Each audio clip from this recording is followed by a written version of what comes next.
So at this time, I will call on Inzingah McCarthy, our incoming president, for her testimony.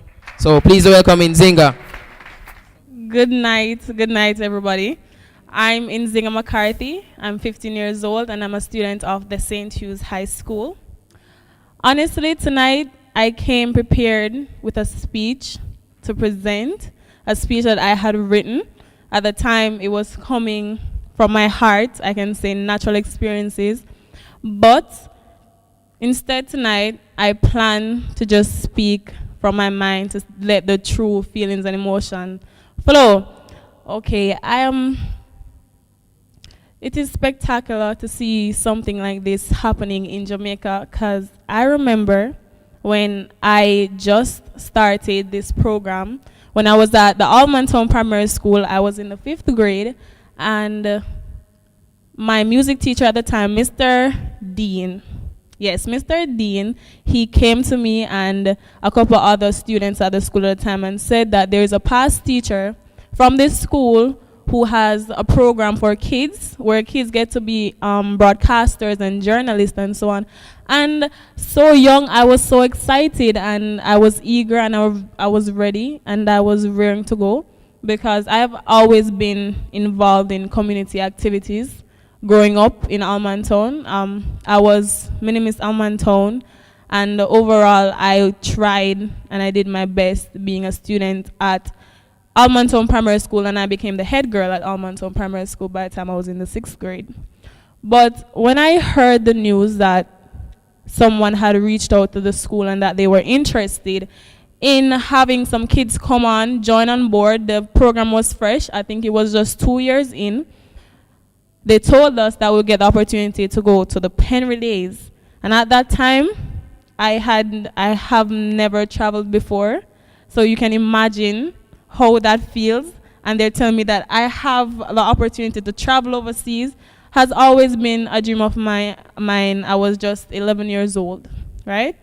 So I continued with the program, and I started to have meetings after school with Uncle Lance, like 2-hour meetings. And at the time, I was a part of the quiz team at my school. So along with having meetings with Uncle Lance, I would have to be at school, like leaving school like 6 o'clock, because Mr. McLean is over there. He would keep us back late and would have to practice and prepare for quiz team and so on. And it was a lot to manage. It was a lot to bear at the time.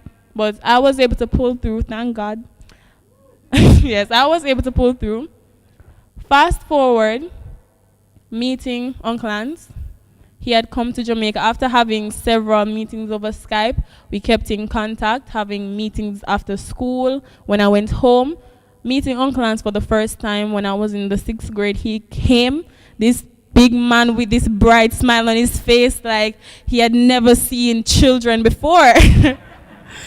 He was so happy, and from that moment on, I immediately loved this man, because he never ever left my side. Never, not once. He was like a second father to me.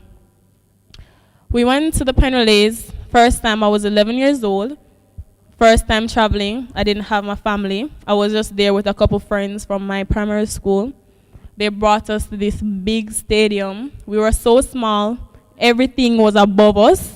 It was so cold. It was a lot. And thinking about it now, it's a bit emotional, because to see how much I have grown, it's unbelievable. It's unbelievable. So that was my first time traveling when I was 11 years old. I was 11 going 12 in 2012. Early 2012 was my first time traveling. At that pen relays, it was a bit crazy. It was out of this world. I can say that one was the most hectic of all, because I've been to the pen relays 4 times now, and I can say that my first one was very, very hectic, and that was where I got the chance to interview the Prime Minister of Jamaica at the time, the Honorable Portia Simpson Miller, as well as the Consultant General for Grenada at the time. In addition to this, having to deal with the weather, having to do so much work, a 3-day period of the pen relays, it was a lot. It was actually an awesome experience. The following year, I was not able to attend the pen relays, but in 2014, I was there. I was there again. I was comfortable. I was more relaxed. It felt so good because I was being recognized by persons who remember that little girl from 2 years ago, like Auntie Andrea. She was one of the first persons who loved me, who was a part of the Team Jamaica Baker family, and I love her just as much. Our most recent pen relays that we had just returned from, May 2nd, we came back from the pen relays.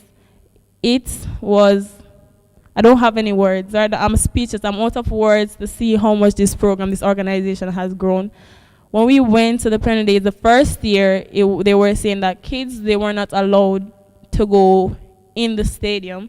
So we'd have to stay by the Team Jamaica Baker Village, and we would probably go up on the bridge to see if we could get some interviews from athletes or from any spectators, but that was as far as it went. And to see this year, we got the chance. We were on the field. We were in the middle of all the action. We were not left out any at all. We had our passes and we were certified, and that was an amazing feeling. Words can describe. Overall, I can say that my experience being a part of the KiDz HuB Media Network, it's breathtaking. Words cannot express. This is something, these few years, these past 5 years of my life, I can never forget. Never, never, never, not in a million years. As I grow old, I could never forget. In between attending pen relays, we had different events to cover, such as we covered Reggae Sumfest for 3 nights. We covered Rebel Salute. We have done, we covered Champs, and in addition to this, one of our mentors, Mr. Gerard McDaniel, from the introduction to the program, he has stuck with us right through, and we got the chance to go on his program every single year for Child's Month every May. And if you're tuned into RJR this year, you would have heard us one Sunday evening. Right now, I would just love to take the opportunity to thank my fellow junior broadcasters, John Mark, Regine, the broadcasters who have been there with me from beginning, as well as the new broadcasters from Former Missionary Prep and all the other kids in here today who are interested in being a part of the program. I can tell you that this is an opportunity that you should take it and you should run with it. And parents in the audience, I'm asking, give your children the opportunity to have a voice, because programs like this, they don't exist in Jamaica. They don't. It's very difficult. It is very difficult to find programs like this in Jamaica. Of course, we have other children's organizations, but not many people are interested in dedicating the time in children that they need today. Because we don't aim, the KiDz HuB Media Network, we don't aim to make junior broadcasters. We don't aim to make journalists. We aim to give children a voice. And being a part of the program for so many years, I totally understand what that means, because children, sometimes they're pushed to the side and they're said that they're to be seen and not heard. And many people in here tonight, they are probably guilty of living by that same, but children, they are very smart. Their opinions matter. And I'm asking parents in here tonight to invest the time in their children to be a part of this program. Finally, the last thing that I would like to say is just a couple thank yous. I want to say thank you to my fellow Hubbers. Thank you to Mr. Orlando Dillon. I don't have any words. I cannot say thank you enough to Uncle Lance. I can't. Thank you to Mr. Matt Daniel, and my father is in the back. I love you, Daddy, and I want to thank you so much for being here tonight and for supporting me, and thank you all for showing up. Thank you. Yes, can I have another round of applause for Inzingah, please? Our incoming president, a very powerful female in the KiDz HuB Media Network.